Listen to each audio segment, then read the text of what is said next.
आप शुरू कीजिए। बोलिए श्री प्राणनाथ प्यारे की जय, सतगुरु महाराज की जय, धाम की धनी की जय, समस्त सुंदर साथ की जय। प्रणाम जी।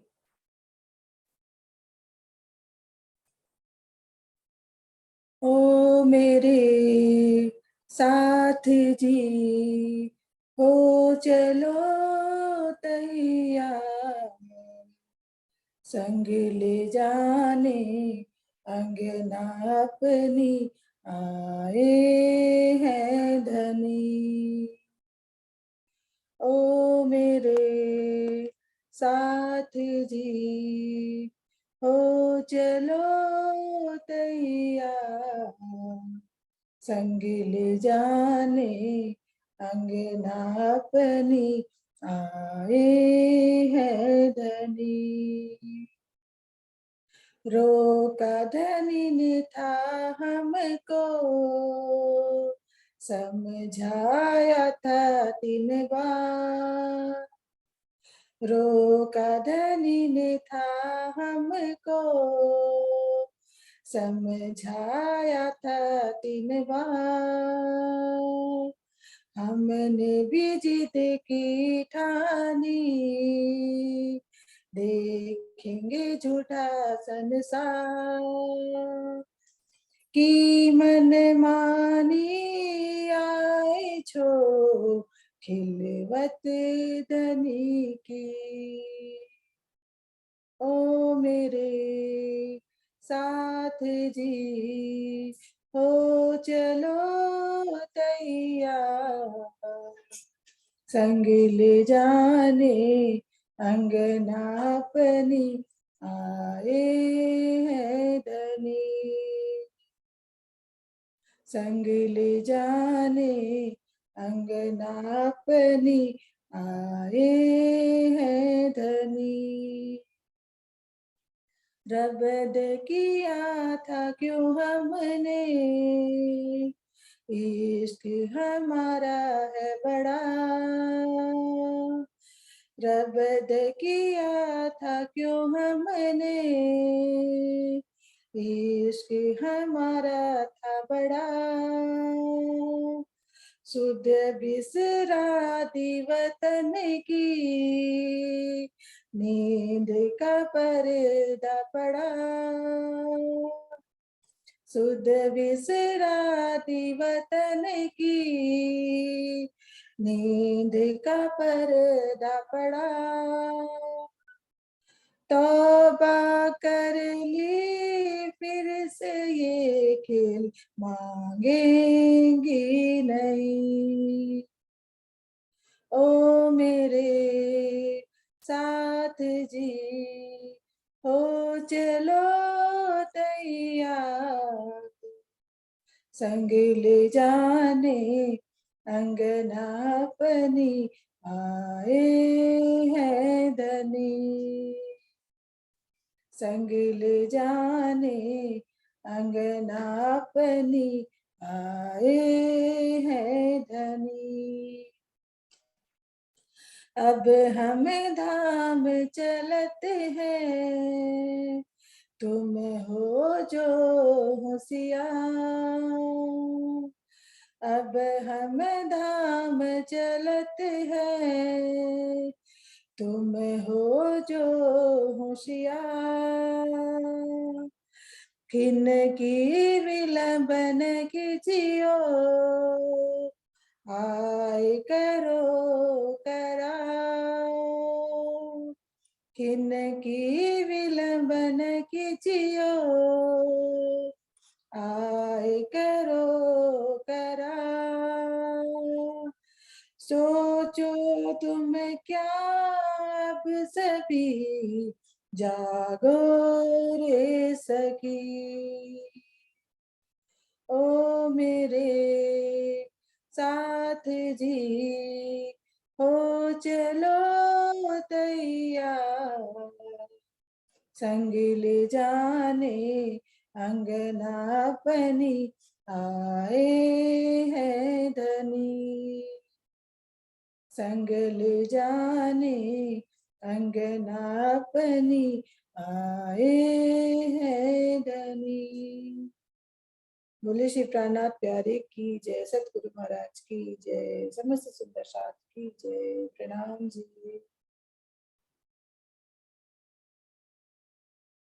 प्रणाम जी, अमिता जी, धन्यवाद बहुत बहुत। सभी सुंदर साथ जी को मेरा प्रेम प्रणाम जी। शुरू करते हैं सुंदर साथ जी। प्रथम लागो दोय चरण को, धनिये न छुड़ाइयो खीन, लाख तली लालेड़िया, मेरे जीव के ही जीवन, इन पाँव तले पड़ी रहूं, धनी नजर खोलो बातों, पलना वालों निरखो नेत्रे, मेरे जीव के ही जीवन, मेरे जीव के ही जीवन। प्रथम लागू तो श्री बंदो सतगुरु चरण को, करूं सो प्रेम प्रणाम, अशुभ हरण मंगल करन, धनी श्री देव चंद्र जीना, श्री प्राणनाथ निज मूलपति, श्री मेहराज सुनाम, तेज कुंवर श्यामा युगल, जी को पल पल करूं प्रणाम, प्रिया जी को पल पल करूं प्रणाम।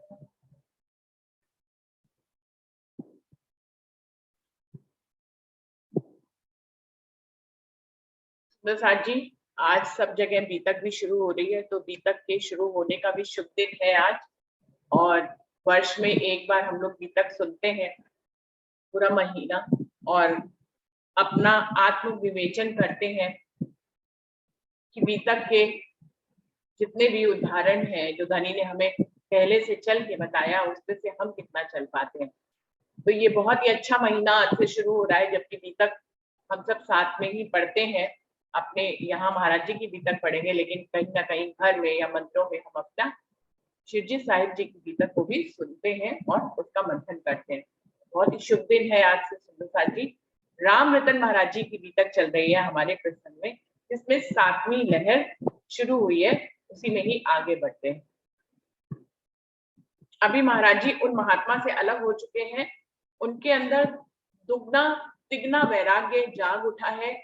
लंबी लंबी यात्रा स्वयं पहले से भी ज्यादा लंबा चलने लग गए हैं। वैराग्य इतना आ गया है कि वो हर एक दिन छोड़कर ही भोजन करते हैं, और उसमें भी शायद फलाहार ही कर रहे हैं। इतना वैराग्य परमात्मा से मिलने की, मूर्ति पूजन प्रतिमा के प्रति उनके भाव जो है यहाँ से खत्म हो गए हैं, और अब वो सद्गुरु की खोज के लिए आगे बढ़ रहे हैं। जैसे उनको 2 दर्शन हुए, उन दोनों में ही शंकर भगवान जी ने उनको गुरु धारण करने का संदेश दिया। तो अब महाराज जी के दिल में ये समझ में आ गया है कि वो अपनी कोशिशों से कितना भी चल रहे हैं, उनको समझ में नहीं आ रहा है कि परमात्मा कैसे मिलेगा और कहाँ मिलेगा। घर से तो निकल पड़े थे परमात्मा की खोज के लिए, लेकिन अभी रास्ता जो है अंधकार में लग रहा है। अपनी कोशिशों से या किसी के कहे वचनों के हिसाब से जब वो चले तो प्रतिमा उनको दिखाई दी, लेकिन साक्षात दर्शन अभी भी परमात्मा का नहीं हुआ है, और महाराज जी साक्षात दर्शन करना चाह रहे हैं। और यहीं से शुरू होती है उनकी सद्गुरु की खोज की यात्रा। जिस प्रतिमा के दर्शन करने के बाद महाराज जी जो है सागर के किनारे पर बैठ गए थे, निढाल से होके कि अब वो आगे की यात्रा कैसे करेंगे, उनको कैसे परमात्मा मिलेगा। लेकिन वहीं पे ही 8 दिन रुकने के बाद महाराज जी को समझ में आया कि उनको सद्गुरु की खोज करनी चाहिए। तो क्या कह रहे हैं, अब मन में इष्टों की नहीं, केवल सतगुरु चाहा, उठे सिंधु की ढोंग से भरकर लंबिया। महाराज जी कह रहे हैं अब मुझे जो है किसी भी इष्ट की मन में कोई भी चाहना नहीं है कि मैं उनका दर्शन कर लूं, केवल सतगुरु चाह, केवल सतगुरु की चाहना मेरे हृदय में है। और मैं सागर के किनारे से एक लंबी आह भरकर उठ गया, ये दृढ़ निश्चय करके कि अब मुझे सतगुरु को खोजना है। खोज खोजते चल दिए उसकी, जिसका नाम निशान नहीं, ना हुलिया का बोध चित्त को, आंखों को पहचान। महाराज जी कह रहे हैं आज से हम उसकी खोज में निकल पड़े जिनका हमें नाम निशान भी नहीं पता है, ना उनके हुलिये का मुझे कुछ ज्ञान है, आंखों को उनकी पहचान भी नहीं है, तो सूरत में कैसे होंगे। रंग रूप में कैसे होंगे, मुझे कैसे सद्गुरु मिलेंगे, मैं उनकी पहचान कैसे करूंगा, वो सच्चे सद्गुरु है या नहीं है, बिना किसी पहचान के बस दृढ़ में मन में दृढ़ निश्चय करके महाराज जी चल गए। किसको और कहां जा ढूंढे,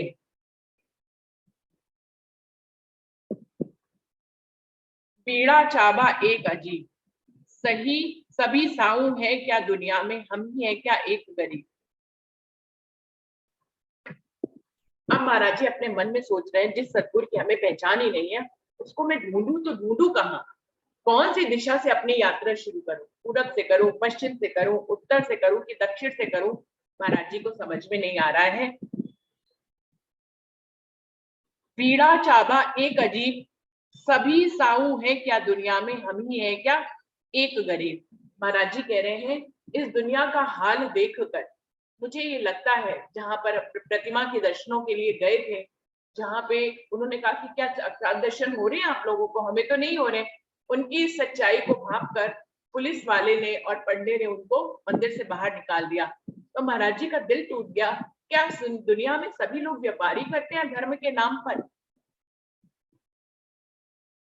क्या साहू है, क्या सभी साहू है क्या दुनिया में, हम ही है क्या एक गरीब।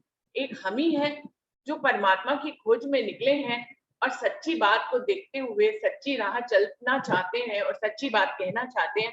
क्या दुनिया में सभी साहूकार हैं, क्या दुनिया में सभी धर्म और प्रतिमा के नाम पर धंधा कर रहे हैं। महाराज जी को समझ में नहीं आ रहा था कि वो सतगुरु की शुरुआत ऐसे में, जबकि मन इतना भर गया कि कैसे इन साहूकारों के बीच में जो धर्म के साहूकार बने हुए हैं, मैं सच्चे सतगुरु की पहचान कैसे करूंगा और उसको कौन सी दिशा में कहां से ढूंढना शुरू करूं। क्या मैं इतना गरीब हो गया कि मैं सतगुरु को भी नहीं ढूंढ सकता, क्या मैं इतना गरीब हूं कि मैं परमात्मा को भी नहीं पा सकता। तो परमात्मा को पाए बिना तो मैं गरीब ही हूं, जब तक उनको पाऊंगा नहीं तब तक मैं अपने आप को धन्य धान कैसे कह सकता हूँ। परमात्मा के दर्शन पाकर ही मैं खुद को धन्य धान कह सकता हूँ, तब तक तो मैं गरीब ही हूँ। और दुनिया में सब लोग साहूकार और अमीर बने बैठे हैं झूठी माया के चक्कर में, तो धर्म में भी एक प्रकार की झूठी माया है। समझ में नहीं आ रहा है कि कहां से शुरू करें। सुंदर साथ जी ये एक खंड है बीड़ा चाबा एक अजीब, ये मुझे इसका मतलब समझ में नहीं आ रहा कि यहाँ पे ये क्यों कहा गया है। किसी सुंदर साथ को समझ में आ रहा हो तो जरूर से बताएं।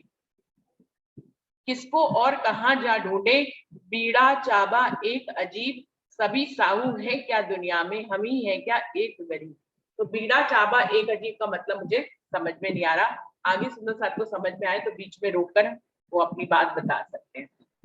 अतः सखी गोपाल व ईसा पटना कर बीजा पटना न गए और हिमाचल पर्वत जाकर महादेव मंदिर पहुंच गए।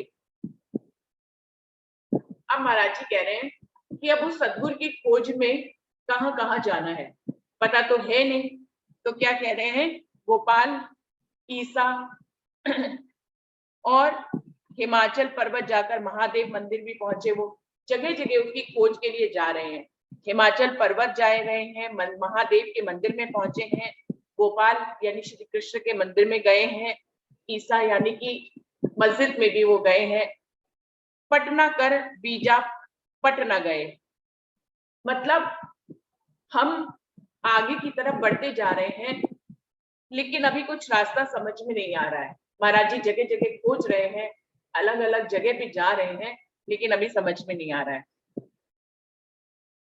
वहां हमें गौमुख धारा पर कुटिया एक नजर आई, वहां करे विश्राम आप पंडे ने हमको दिखलाई। जब महादेव मंदिर पहुंचे हिमाचल पर्वत के पास, तो वहां वो कह रहे हैं गौमुख, मतलब गाय के मुख से पानी की धारा को बहने के लिए गौमुख कहते हैं। जयपुर में भी है और कई जगह पे भी गौमुख है, जहां पर कुंड बना रहता है, कहीं पर्वतों से जो है धारा आ रही होती है और वो गाय के मुख से एक कुंड सा बन जाता है।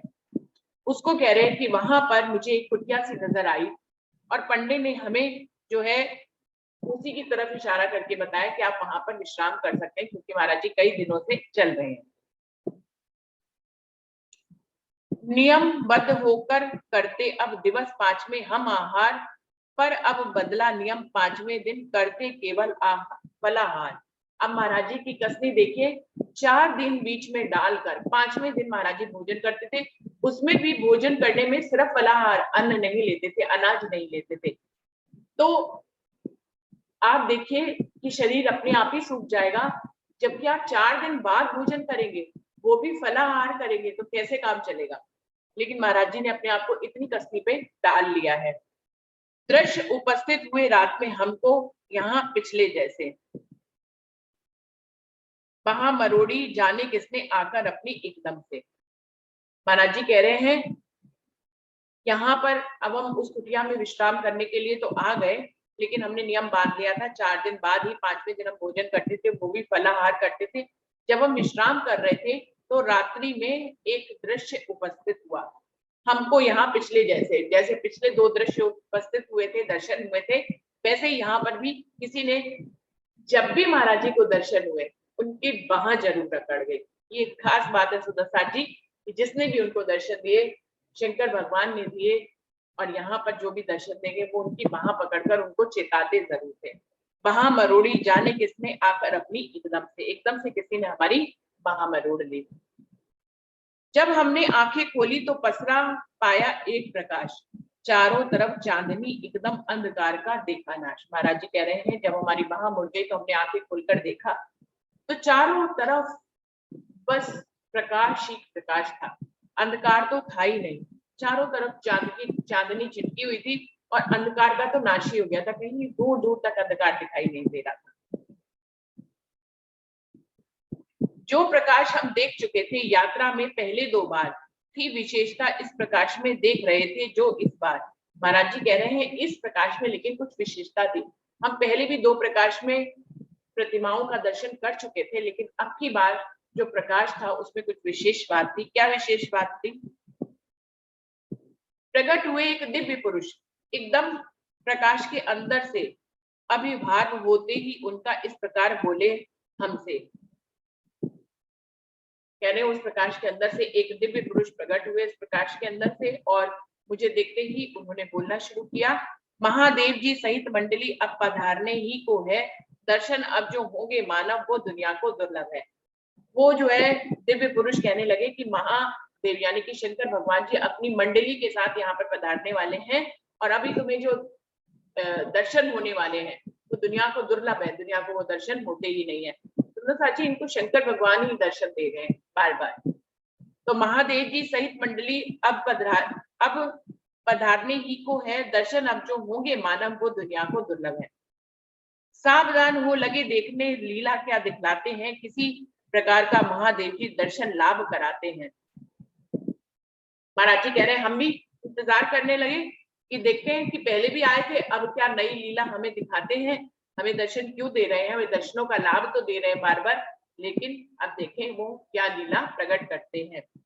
जो जो दृष्टि गड़ाई हमने तेज तेज होता आया, एकदम से खिल उठा चांदना, जितने जिसने अणु अणु चमकाया। महाराज जी कह रहे हैं हम भी बहुत दृढ़ता से जो है उनके दर्शनों के लिए अपने आप को सावधान करके बैठ गए, और हमने अपनी नजरों को गड़ा दिया उस प्रकाश में, और जैसे जैसे पल पल में जो है वो प्रकाश और गहरा होता चला गया, ऐसे लगा पूरा चांद ही निकल आया हो, और जिसने वहां के जर्रे जर्रे को चमका दिया, अणु अणु को चमका दिया।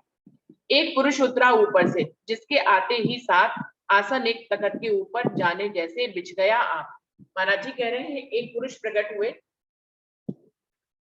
ऊपर से प्रकट हुए, जिनके आते ही वहां पर एक तख्त और एक आसन अपने आप ही प्रकट हो गया, अपने आप ही बिछ गया। तो सब चमत्कारिक लीला तो हो ही रही थी महाराज जी के साथ, और शंकर भगवान जी प्रकट हो रहे हैं, उनके लिए कोई आसन महाराज जी के पास तो था नहीं बिछाने के लिए, लेकिन स्वयं ही वहां पर उस चांद में, उस रोशनी में एक आसन और उसके ऊपर बिछा हुआ एक तखत और उसके ऊपर बिछा हुआ आसन प्रकट हो गया। एक प्रसाद का पात्र सामने, जिसमें चमचे जैसा एक पात्र बड़ा चमकदार सा बर्तन ही में रखा टेक। उसके साथ ही एक प्रसाद का पात्र भी मुझे दिखाई दिया, जिसमें चम्मच जैसा कुछ रखा हुआ था, और पात्र जो है बहुत चमकदार था, और वो चम्मच उस बर्तन में ही था।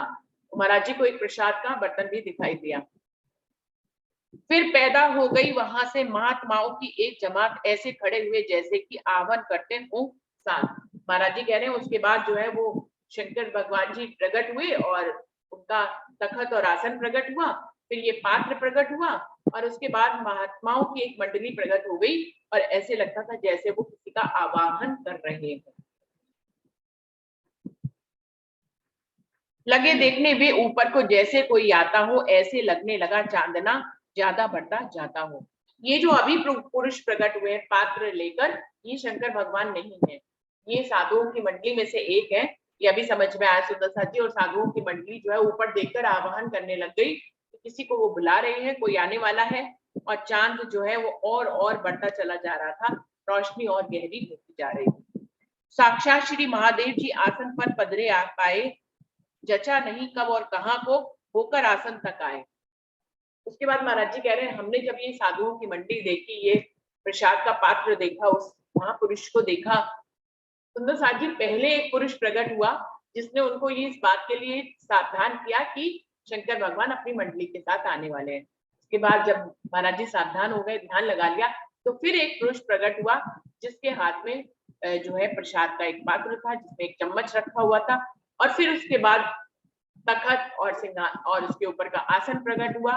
फिर उसके बाद साधुओं की मंडली प्रकट हो गई जो शंकर भगवान को ऊपर से आह्वान करके बुला रहे थे। महाराज जी कह रहे हैं इसी के बीच में पता नहीं कब मेरी नजर चूकी, उस तखत और आसन के ऊपर महादेव जी विराजमान भी हो गए। मुझे पता ही नहीं चला वो कहाँ से आए, कहाँ पे किस दिशा से आए, कहाँ ऊपर से आए, दाएं से आए, बाएं से आए, मुझे नहीं पता लगा। मैंने जब उनको देखा तो वो उस तखत रूपी आसन पर विराजमान थे।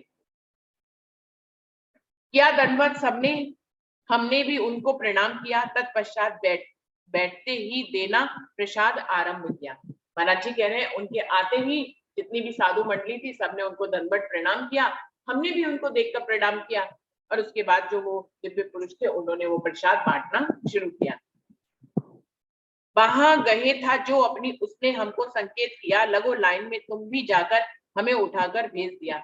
और जो एक महापुरुष है जिन्होंने इनकी बाह मरोड़ी हुई है, जिन्होंने सबसे पहले आकर इनको कहा है कि शंकर भगवान आने वाले हैं अपनी मंडली के साथ, उन्होंने ही इनकी बाह को मरोड़े मरोड़े इनको इशारा किया कि आप भी लाइन में लगो और प्रसाद लो। तो वो कह रहे हैं इस प्रकार से हमें उस दिव्य पुरुष ने उस लाइन में लगने के लिए भेज दिया।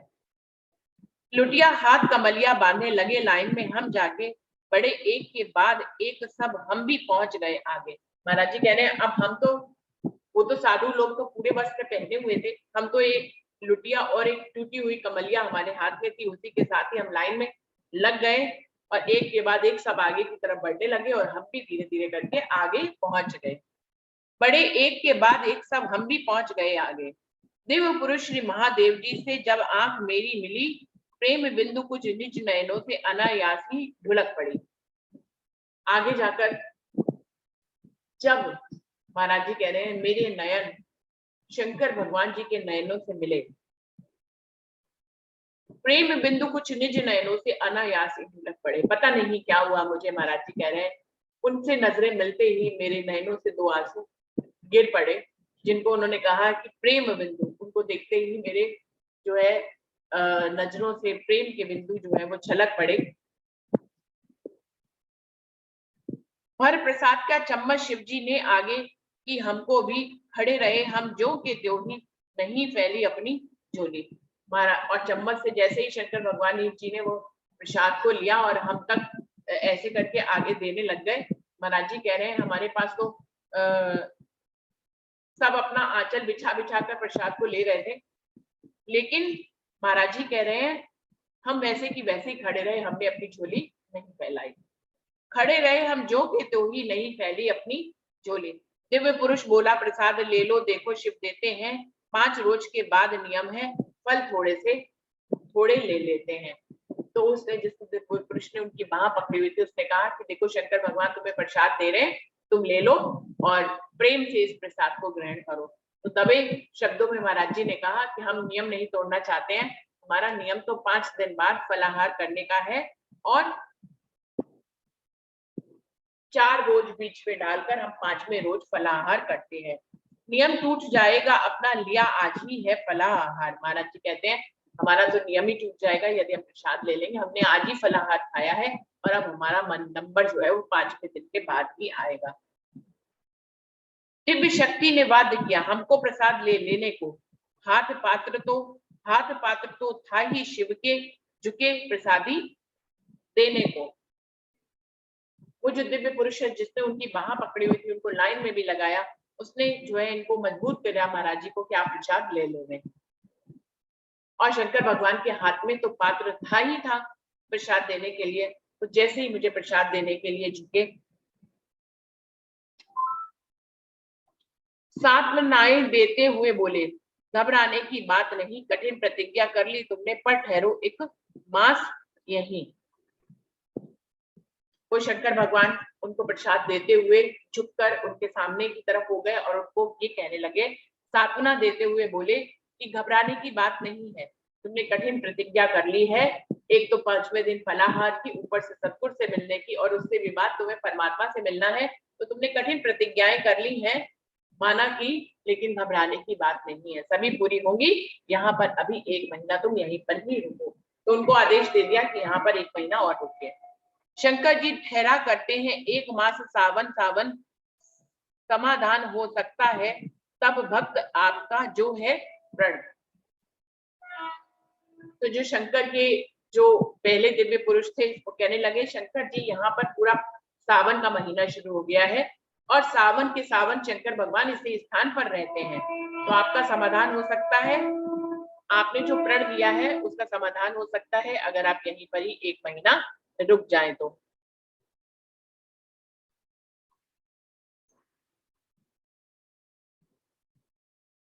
उन्होंने उनको आदेश दिया आप यहीं पर एक महीना रुकिए, क्योंकि सावन का महीना शुरू हो गया है और शंकर भगवान यहाँ पर 1 महीना रहते ही है, तुम्हारा कुछ समाधान हो सकता है, तुमने इतने कठिन कठिन प्रण ले लिए हैं। कहते ही हो गए अलक्षित, यहाँ ना कोई था जैसे, हम प्रसाद लुटिया में लेकर निज आसन पर आ बैठे। महाराज जी कह रहे हैं, उसके बाद ये कहने के बाद पूरा प्रकाश एकदम से गायब हो गया, पहले की तरह अंधकार छा गया, हमें समझ ही नहीं आया ये प्रकाश कहाँ से आया था, कहाँ अलुप्त हो गया, हम अकेले रह गए, हमारे पास जो है वो लुटिया में उनका दिया हुआ प्रसाद था और हम आकर अपने निज आसन पर बैठ गए जहां पहले बैठे हुए रात्रि में सो रहे थे। तो सुंदर साथ जी ये साक्षात दर्शन थे महादेव के, पहले भी उनको साक्षात दर्शन हुए, क्योंकि साक्षात दर्शन में क्या है कि सब कुछ जब खत्म हो गया तो भी प्रसाद उनके हाथ में था जो उस दर्शनों में उनको मिला था। तो ये इस बात का प्रमाण है कि महाराज जी को साक्षात शंकर भगवान जी दर्शन देने के लिए आए थे और उन्होंने स्वयं अपने हाथों से उनको प्रसाद दिया और वहीं पर 1 महीना रुकने की बात उनको बोली। तो महाराज जी उसके बाद जो है देखते हैं कि प्रकाश सब गायब हो गया और अपने आसन पर आ जाते हैं।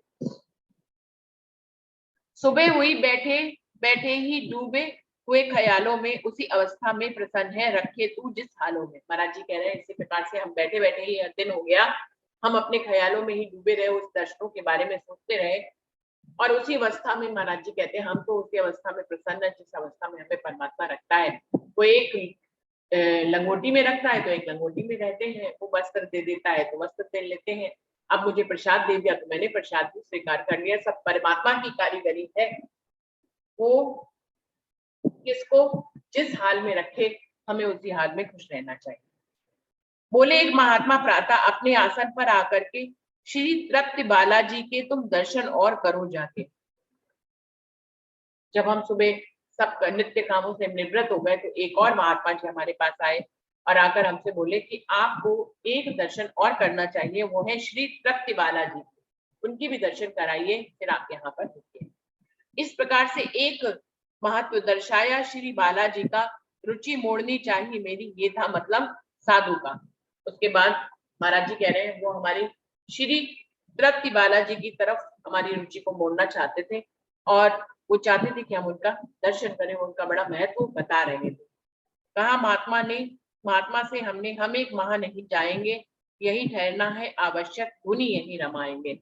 महाराज जी ने उत्तर दिया कि नहीं अभी तो हम कहीं नहीं जाएंगे, 1 महीना तक हम यही रहेंगे, हमारा आसन वासन सब यहीं पे ही है, अभी 1 महीने के बाद हम कुछ सोचेंगे। सुनकर अब तो चले गए, पर अगले दिन वो फिर आए, फिर महात्म बाबा जी के ही साधु ने दर्शाए। वो कह रहे हैं उस दिन तो वो चले गए मेरे ये कहने पे कि हम तो 1 महीना यहीं रुकेंगे, लेकिन दूसरे दिन वो फिर आ गए और फिर जो है वो श्री तृप्ति बालाजी के महत्व को हमें बताने लग गए और उनके महत्व को बार बार हमारे दिल में डालने लग गए।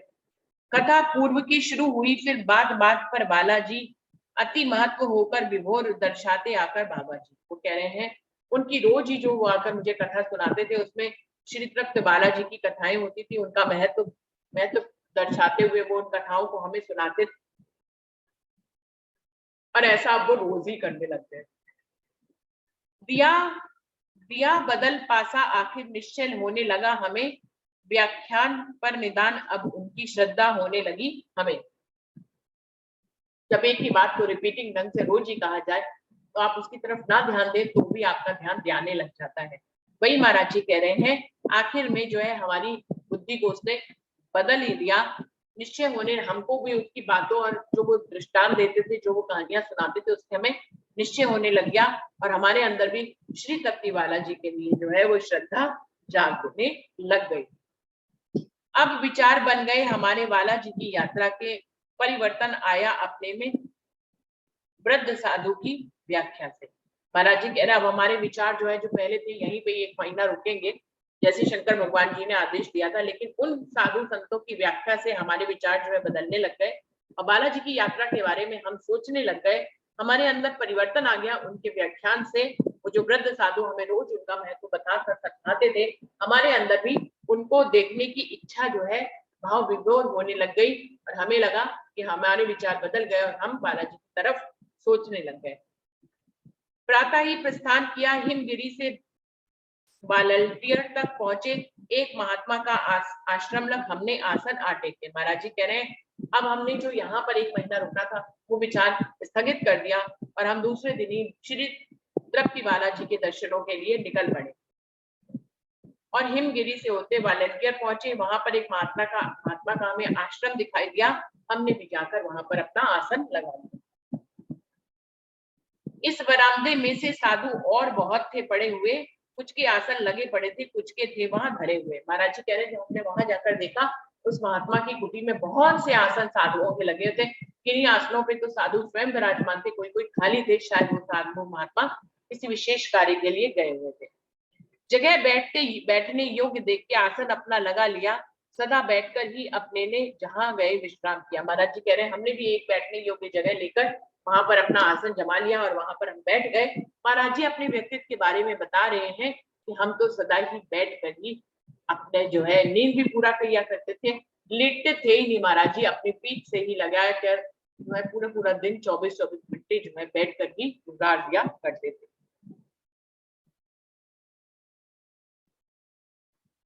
लिए सहारा एक मीत का हम आसन पर थे पसरे, एक महात्मा जी अपने आगे से होकर के गुजरे। महाराज जी कह रहे हम अपने आसन पे पीठ टिका कर बैठे हुए थे, तभी जो है एक महात्मा जी हमारे आगे से होकर गुजर गए। रहे देखते हम उनको पर बिल्कुल नहीं प्रणाम किया, देखा जब व्यवहार हमारा अपने प्रति तो यही रुका। वो महात्मा जी जब हमारे आगे से निकल गए और हम उनको देखते रहे लेकिन हमने उनको कोई प्रणाम नहीं किया, वो हमारा ऐसा अभद्र व्यवहार देखकर वहीं पर ही रुक गए। पूछा हमें ब्राह्मण हो तुम? हाँ का उत्तर पकड़ाया, वे ये शरीर ब्राह्मण का ही का है, सुन इतनी कुछ खिसियाया। उसने हमसे पूछा क्या आप ब्राह्मण हैं? हमने भी उत्तर हाँ के दिया कि ये शरीर ब्राह्मण का ही है। हमारी इतनी बात सुनकर वो महात्मा जो है वो थोड़े से खिसिया गए। आप ब्राह्मण कौन जो सन्यासी को प्रणाम नहीं है, सर्वदा अनादर, अपना गुरुओं का सम्मान नहीं। तो उस महात्मा ने कहा कि आप किस तरह के ब्राह्मण, आप बताइए कि ब्राह्मण किसको कहते हैं? ब्राह्मण वही होता है जो अपने आगे से गुजरने वाले सन्यासियों को प्रणाम करे। आपने तो अपने आगे से गुजरने वाले मेरे जैसे सन्यासी का ही अनादर कर दिया, और गुरुओं का, ये तो एक तरह से सन्यासियों का और गुरुओं का अनादर है। जगत गुरु ब्राह्मण होते हैं, ब्राह्मण गुरु सन्यासी, शास्त्रों में गर्भित है ऐसा, सन्यासी गुरु अविनाशी। महाराज जी वो कहने लगे सभी शास्त्रों में ऐसा वर्णित है कि जगत गुरु ब्राह्मण होते हैं, नहीं, जगत गुरु ब्राह्मण होते हैं, ब्राह्मण गुरु ब्राह्मण गुरु सन्यासी शास्त्रों में गर्भित है ऐसा सन्यासी गुरु अविनाशी। कि शास्त्रों में ऐसा वर्णन है कि पूरे जगत के जो है गुरु वो है ब्राह्मण होते हैं, और ब्राह्मण गुरु सन्यासी, और ब्राह्मणों के जो है गुरु होते हैं वो सन्यासी होते हैं, ऐसा गर्भित है, शास्त्रों में लिखा हुआ है। सन्यासी गुरु अविनाशी, और जो सन्यासी गुरु है वो अविनाशी गुरु है, फिर उनके बाद कोई गुरु नहीं होते हैं। तो ब्राह्मण वो जिनका गुरु सन्यासी होता है, और सन्यासी जो है वो अविनाशी गुरु होते हैं, फिर उसके बाद कोई उसका गुरु नहीं होता है। शास्त्रों में उचित नहीं तुमको था यह जैसा तुमने व्यवहार किया, सुन करके उनका भाषण हमने भी उन्हें जवाब दिया। जब ऐसा उन्होंने बार बार हमें समझाने की कोशिश करी, महाराज जी कह रहे हैं कि वो कहने लगे आपने जो व्यवहार किया वो बिल्कुल उचित नहीं है। अब महाराज जी जो है अपना जवाब देते हैं, उनके शब्दों को सुनने के बाद अब महाराज जी अपने आप को तैयार कर लेते हैं कि अब उनको जवाब देना है। हमें आप में लक्षण सन्यासी की नजर नहीं आए, इसलिए चुप बैठे थे हम, तुम्हें प्रणाम ना कर पाए। महाराज जी ने ऊपर से ऐसा जवाब दे दिया कि पूछो ही नहीं। उन्होंने सन्यासी से कहा कि हमने आपको प्रणाम इसलिए नहीं किया क्योंकि हमें आप में सन्यासी जैसे लक्षण ही नहीं दिखाई दिए, तो हम आपको क्या ही प्रणाम करते, इसलिए चुप बैठे थे हम, तुम्हें प्रणाम ना कर पाए, इसलिए हम अपने आसन पे चुपचाप बैठे रहे। हमने आपका अपमान बिल्कुल भी नहीं किया। हाँ ये जरूर है, हमें आपके अंदर सन्यासी जैसे लक्षण नहीं दिखाई दिए, इसलिए हमने आपको प्रणाम नहीं किया। स्वयं अब हमारा सर झुक जाता यदि तुम में लक्षण होते, इस प्रकार टीका टिप्पणी करने का मौका कब देते। महाराज जी कह रहे हैं यदि आपके अंदर सन्यासी जैसे लक्षण होते तो हमारा स्वर स्वतः ही ऑटोमेटिकली आपके आगे झुक जाता, किसी को कहने की जरूरत नहीं पड़ती। इस प्रकार की महाराज जी कह रहे हैं कि यदि आप में लक्षण होते तो हम आपके आगे झुक जाते और आपको इतना टीका टिप्पणी वाद विवाद करने का मौका हम नहीं देते। कुछ खिसियाना सा होकर के वैसे फिर हमसे यूं बोला, तू तो आज हमें पहले सन्यासी के लक्षण बतला। तो वो सन्यासी जो है वो खिसिया गया और महाराज जी से कहता है कि आज तो तुझे कहीं जाने नहीं दूंगा, यही बैठ और पहले मुझे सन्यासी के लक्षण बता। जो तू देख रहा है कि मेरे अंदर नहीं है, तो पहले तू तो बता कि सन्यासी के लक्षण है क्या। ये लक्षण सन्यासी के हैं जो गीता में बतलाए। गीता का एक श्लोक महाराज जी बोलते हैं, उनको याद था, काम्याना मान कर्मण्यस्य यम संन्यासम्भ्लियो विदो। ये लक्षण सन्यासी के हैं जो गीता में बतलाए हैं, आप हमें इस लक्षण के बिल्कुल भी नजर नहीं आ रहे। महाराज जी कहते हैं ये श्लोक बोल के कि गीता में सन्यासी के जिन प्रकार के लक्षणों का वर्णन किया है उनमें से आप में एक भी लक्षण हमें नजर नहीं आया,